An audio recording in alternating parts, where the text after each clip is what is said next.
Well, thank you for this kind introduction, and thanks for this opportunity to be here today and share my life story and life ambition with you. My life changed 14 years ago when my younger son was 3 years old, when we were told that he has autism. We didn't know what that was. We've seen the Rain Man film, that's all. But we were taken by surprise because at home, where he was in his comfort zone, he was very much like his older brothers. He's a smart guy, he's caring, you can really trust him. When you make a deal, he sticks to it. And he was actually in many ways a perfect child.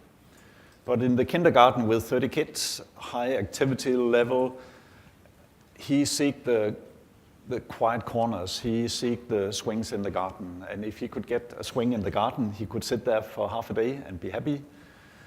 But the kindergartens, their agenda is to prepare these kids for school and later on for the labor market. So they have to do all those social stuff. So we were really shocked that suddenly we had a child with a lifelong disability.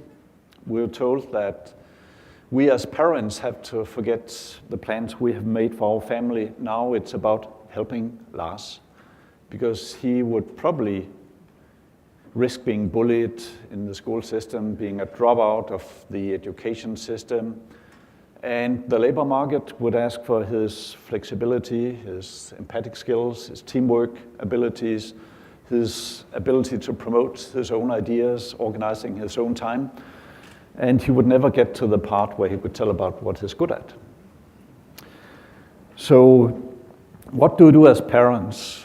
Well, as long as we are in power, of course we'll fight his battles at any time, but one day we're not there anymore. So what would be a good life for our son? We thought that if he could be in a place where he would be respected for his special personality and appreciated for his skills, then that would be a good life. We lived in Denmark, so there's a welfare system that means that he would never starve, so that's good, but it may not make him a happy man. I joined the autism organization and became chairman of a local branch of Autism Denmark for 3 years. And I was really taken by surprise. I met so many adolescents, typically young men, who really were smart. They showed me what they were doing with their computers, how they surfed the internet, but none of them had a job where they could make use of their skills. I was at that time a technical director in an IT startup company.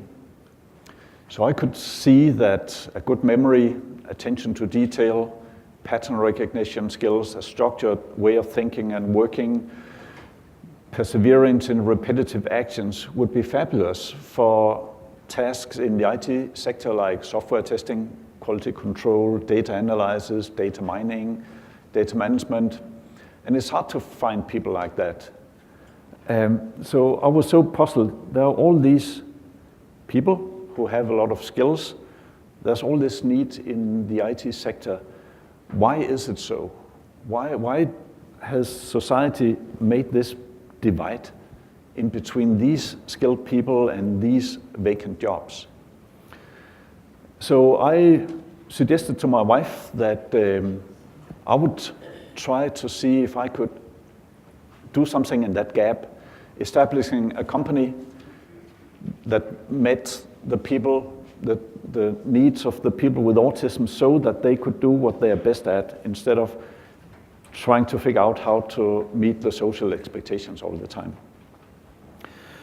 I called the company Specialisterne. Sorry for that. Now all the world is struggling with me because I chose that name. But Specialisterne is Danish for the specialists. We want to provide an alternative to the generalists that have all the favors in the labor market. We want to be the specialists. And I had to ask my wife if it was okay to mortgage our house because I couldn't find any financial supporters who shared my enthusiasm about trying to change the world to a better place. They would rather hear about my exit strategy. I didn't have anyone. She said yes, and we're still married. And when your family economy is at stake, you just have to find the solutions, because it has not been easy. I started 10 years ago in Denmark. The first thing after I made the decision, I had to figure out how do I find my target group? The other companies, they could put ads in the papers and invite those in who have the skills, and the references and the experience, but the people that I was targeting would probably never have been in a job situation before, or they may have had or have been there, but that has been a bad experience. So I defined a 5-month assessment and training program to bring them up to an entry level into the corporate space.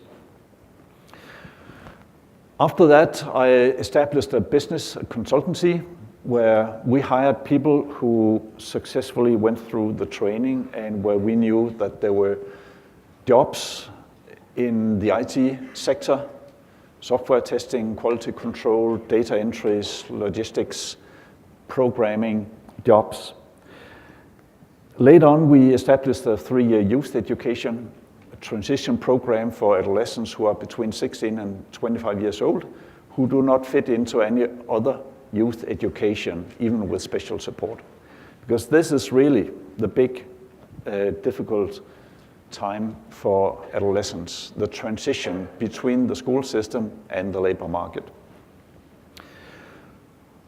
Shortly after I started, I found out that autism is not just a Danish phenomenon. There were some broadcasts being sent out through BBC World News, and suddenly the emails start pouring in. And now I've been contacted by people in about 85 countries who would like me to help somehow in their country. And when parents who have kids with autism make contact with me, I cannot say no. I can say, be patient. We'll figure out how to help you, regardless if it's in Germany or Argentina or Vietnam or Australia. It's a global phenomenon, and it's a very big global family out there of parents who have kids with autism. Parents who have fought for their kid, probably throughout their life, used enormous efforts to make a decent life for the family and the individuals. If we can use a part of that energy together, then we can rock this world from a grassroots level. And that's what we're going to do. After 5 years, I sold Specialisterne to a not-for-profit foundation, Specialist People Foundation, which I founded with the goal to enable 1 million jobs for people with autism and similar challenges around the world. We now have operational experience from 12 countries. And a couple of years ago, Governor Markell from Delaware, he read about what we're doing in the New York Times, and he invited me to come over and meet the local stakeholders. It's the first time that a head of a state has shown a political leadership like that. And it helps when the governor is chairing the meetings with the local stakeholders. So in Delaware, it's a small state, but if you know the right people, you can bring them to the table and then form something, because Specialisterne can be just one consultancy that can employ a few people. But if the stakeholders involved, we could create hundreds of jobs. It's all about the involvement of the stakeholders. I went there was support. I decided to relocate to Delaware with my family, my wife and my youngest son. So Lars is now a sophomore in a high school in the US. Big transition for an autistic kid from Denmark. But actually, I think the American school system has been a good experience for him, because it's very obvious what is expected. There'll be assessment, there'll be tests all the time, there'll be reports to the parents. So It's very transparent now. We have I started our assessment and training in Delaware in June last year. In Denmark, it was a 5 months program. In Delaware, it's a 4 weeks program, because we work very close together with the partners, the stakeholders. So all the assessment training takes place at our corporate partner, CAI. It's an IT company, about 4,000 employees in the US. They have committed that 3% of their workforce by end of next year will be people with autism that we help them bring in.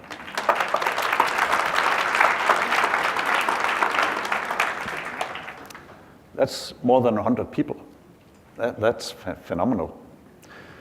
In May last year, SAP, one of the biggest IT companies globally, they announced that by end of 2020, 1% of their global workforce of 65,000 people will be people with autism that we work, specialists and work with them on a global scale to bring into the workforce. That's 650 jobs globally. So we are going to Brazil this year to help train and onboard people with autism for SAP in Brazil. And why do they do that? It's not to have a good CSR, social responsibility project. It's about diversity and inclusion. SAP is dependent on that there are a lot of innovation within the company. They don't know what challenges will pop up in the future. But they know that in order to prepare as good as possible for the challenges, you have to have a diverse workforce. You have to have people who think differently, who act differently, and people with autism can be very innovative, actually. We are a case study at Harvard Business School because we manage what they call the outliers, those at the edges of normality. And Harvard Business School claims that the winners in a global knowledge-based market economy will be the companies who are best at managing the outliers. So that's a wonderful opportunity now to bring people into the workspace. In the US, there are probably between 3 and 4 million vacant jobs in science, technology, engineering, math. There's probably an unemployment rate among people with autism of 80 to 90%. And there's probably about close to 1.5% of the population that qualifies for autism diagnosis. So there's an enormous demand. There's an enormous amount of people who need a job. With Specialisterne, we're trying to build bridges between the labor market and people with autism and similar challenges, because it's not just autism that creates a barrier. It's ADHD, it's Tourette syndrome. There are so many people who have a lot of capability but are limited because of some barriers that we have set up. We have been too good at talking about disorder, where the corporate space, they prefer order to disorder. We need to be able to talk more about personal business profiles. And this is what we do through our 4-week training. There's 1 week where we establish the individual comfort zone. We use Lego Mindstorms a lot. It's robots in Lego constructions because it should be fun to learn.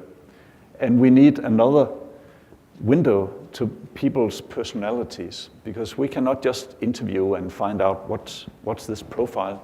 We need people with autism to show us rather than tell us about themselves.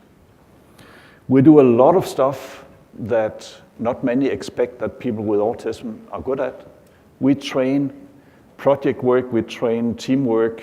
We use an agile development framework called Scrum that's very much used in the IT sector.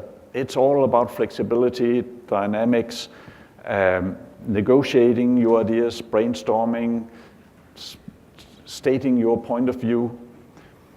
We're training that because that is the mindset of the corporate sector, and we have to prepare our people for that.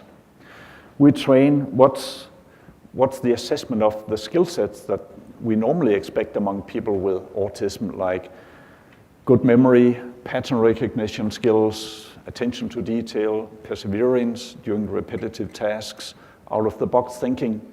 Not everyone have a good memory, even though they may have autism. So we have to see what's the configuration of the individuals, because that's very important. That could be what they could in particular bring to the workforce. But we have to know the individual very well. The last week is where we introduce more of the work zone. We bring more and more people in from the corporate space, so they also get their comfort zone. It's not just people with autism who should find the comfort zone in the workspace. It's also the managers, the colleagues that have to be comfortable with people with autism. We base our work on 4 values that we work with the ones we train, but also with the managers in the companies. It's about respect. Expect the same as you would from anyone else. Forget about the disability and disorder and so on. Expect the same. Accommodation. Work with us to get to know the individual so well that you'll know how to manage this individual. It's not about just training people with autism to fit into the workspace. It is really to train the workspace also to make the most out of this resource of an individual. It's about clarity. You should be able to plan, describe the work. You should set expectations clearly. Don't use irony, don't use sarcasm. Say what you mean what you say. That makes life so much easier. The last thing is accessibility. Make sure that the individual never get lost. There's where he or she feels that there's nowhere to go with my question, my concern, I get stuck. Respect, accommodation, clarity, accessibility. This is what it takes. And the good thing is that we get a lot of feedback from employers saying they found out their own staff also like that kind of management model. So I think what we can do is to really help the business sector by giving them access to an untapped pool of talent that is enormous, not just in the US, in Denmark, all over the world. And in a way where it improves the work conditions in the companies. I claim that a place where our people thrive will be a good place to work. We can help the companies get access to an innovative workforce so that they won't have to go to distant places to find profiles who can come in and do the job. What it takes is that the corporate sector open their mind, but if we can do that with CAI and SAP, we can do it with anyone. It's not just the IT sector. Just imagine what tremendous needs can be fulfilled by people with autism in any business area. So I think the time is up. The time is good now for people on the autism spectrum. We're active now in Delaware, New York, Philadelphia, Silicon Valley. We are launching our activities in North Dakota in a couple of weeks from now. And I'm being approached by people in all states. And our ambition, my ambition for the US is within 10 years from now, we'll have enabled 100,000 jobs in the US. We can.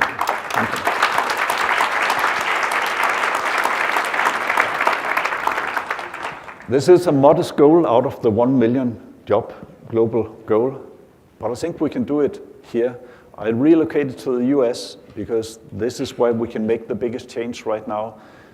This is where we can CAI, Governor Merkel, YAI, the ARC, all the big organizations are. And I think this is where we also have an opportunity really to engage much closer with the players, the stakeholders in the community, because it's really up to the stakeholders to define, will this be 1,000 jobs or will this be 100,000 jobs? But I'm here, committed, my family, to work with you in the US to realize the 100,000 job goal. Thank you.